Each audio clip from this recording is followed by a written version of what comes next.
after U.S. Commerce Secretary Howard Lutnick publicly criticized the way Canada has responded to President Donald Trump's aggressive trade policy, he sat down with Ontario Premier Doug Ford and Finance Minister Dominic LeBlanc in Washington today.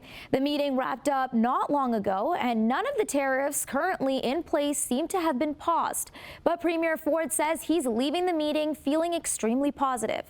Tessa Bennett joins us live in studio tonight. Tessa, where do negotiations go from here?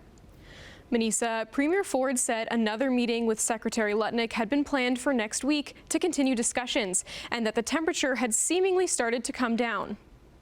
No, I'm not going to bend at all.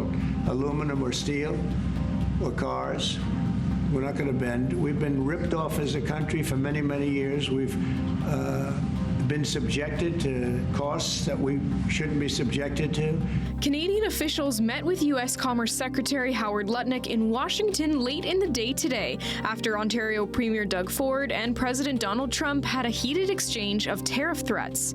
Ultimately, Ford walked back his surcharge on U.S.-bound electricity, and Trump reversed his 50% tariff on Canadian steel and aluminum, leaving the original 25% import tax in place. And we know how important this bilateral relationship is to both countries.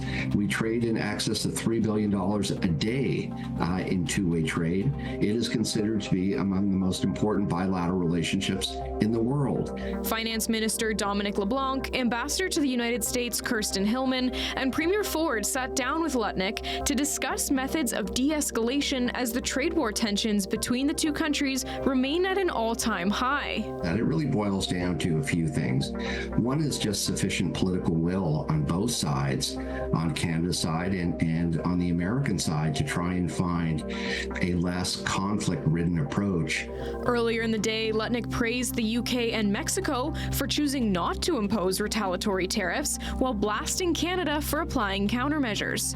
He warned that trading partners who chose to upset Trump with responses to his aggressive trade policies make themselves vulnerable to a reaction. Europe and Canada do not respect Donald Trump and do not respect America's ability to build its steel and aluminum industry, which is vital for national security, whereas you watched Mexico and you watched the UK be pragmatic and thoughtful, and the way we're going to deal with them is going to be better. Trump is expanding his trade war overseas, vowing to respond to the newly announced tariffs on U.S. exports to the European Union.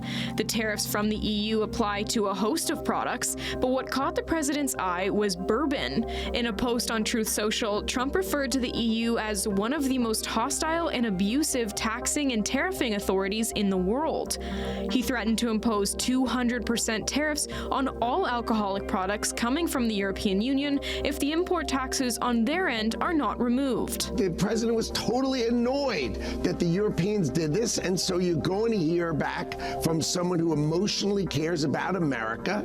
He cares about America, and he wants to take care of Americans. Trump also said the move would be great for the wine and champagne businesses in the U.S., something that Craig Udale, Dean of Niagara College's Culinary, Tourism, and Beverage Studies program, says isn't necessarily true. We produce sparkling wine all over the world, including right here in Ontario. And the method of producing is the same everywhere. Just the name, specifically champagne, is designated toward the product that comes from France.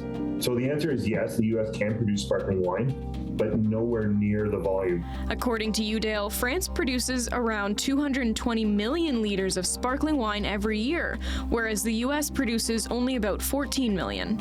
Udale also says it's about more than just the alcohol the U.S. imports, but the volume of those products the U.S. exports as well. Well, depending on where they can move product is going to make a big difference, because whiskey, for example, like I said, is a big production for the U.S., and if they had limitations on where they could send it, it would definitely hurt that industry. In the meantime, Trump has maintained his intentions to annex Canada, but his top diplomat in Ottawa said today that Canada is a sovereign state, contradicting the president.